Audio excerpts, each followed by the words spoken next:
আপনি সবসময় এত গরুর মাংস কোথায় পান? সবসময় এত গরুর মাংস খান? আসসালামু আলাইকুম, কেমন আছেন সবাই?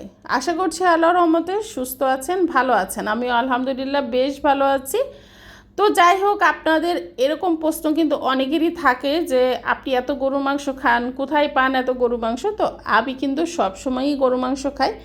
বিষয়টা এরকম না, দেখেন আজকে যেমন এই যে শুধু মাছের তরকারি খাচ্ছি এবং খুবই ছোট ছোট মাছ আমি আলু দিয়ে টমেটো দিয়ে বেশি করে পেঁয়াজ কাঁচামরিচ দিয়ে হাতে মেখে পুরপুরা করেছিলাম।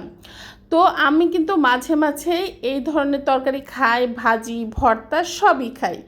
তো হয়তো ভিডিও করতে গিয়ে ভিডিও করার সময় গরুর মাংসটা একটু বেশি খাওয়া হয় বা দেখানো হয়, কারণ যেহেতু আমরা ভালো কিছু না দেখালে কিন্তু আপনারা দেখবেন না।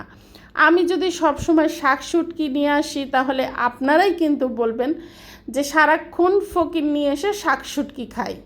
আবার যদি গরুর মাংস খাই বলেন যে টাকা কোথায় পায়, কোথার থেকে খায়, গরিব মানুষরা দেখে হচ্ছে আফসোস করতেছে বা অভিশাপ দিচ্ছে।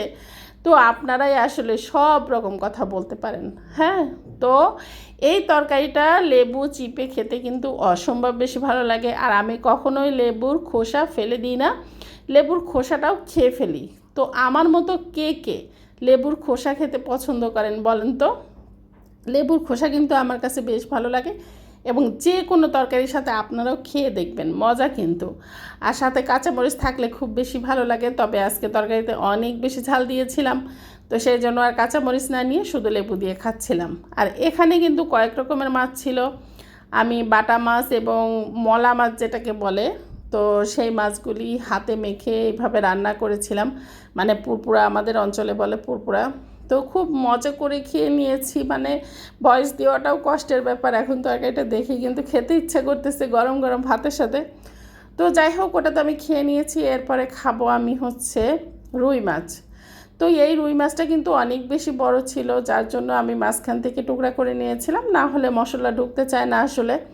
তো অনেক দিন পরে আমি এই ধরনের আলু দিয়ে টমেটো দিয়ে রুই মাছের একটা ঝোল করেছিলাম, আমার কাছে ভালো লাগে। আর অনেক বেশি করে টমেটো দিয়েছিলাম, এটাকে আসলে টমেটোর টকই বলা যেতে পারে।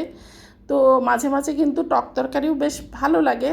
তো যাই হোক, খোসাও মানে লেবুর খোসাও সাথে খাচ্ছিলাম, তাতে আরও বেশি টেস্ট লাগতেছিল। তো এই যে আপনাদের যে এই ধরনের প্রশ্ন, আমার সব ভিডিও দেখলে কিন্তু বুঝতে পারবেন যে আমি সব ধরনের খাবারই খাই। আমি যে সব সময়ই একদম বড়লোকও না বা বড়লোকের মতো সবসময় যে মাংসই খেয়ে থাকি, বিষয়টা এরকম না। সব ধরনের খাবারই খাওয়া হয়। আর আমি কিন্তু আসলেই অ্যাকচুয়ালি এই ধরনের খাবারগুলি বেশি পছন্দ করি। তবে ভিডিওর ক্ষেত্রে হয়তো বা আমাকে একটু বেশি দেখা যাচ্ছে কিছু কিছু খাবার দেখাতে হয়, এটাই স্বাভাবিক। তো যাই হোক, সবাই ভালো থাকবেন, সুস্থ থাকবেন, আল্লাহ হাফেজ।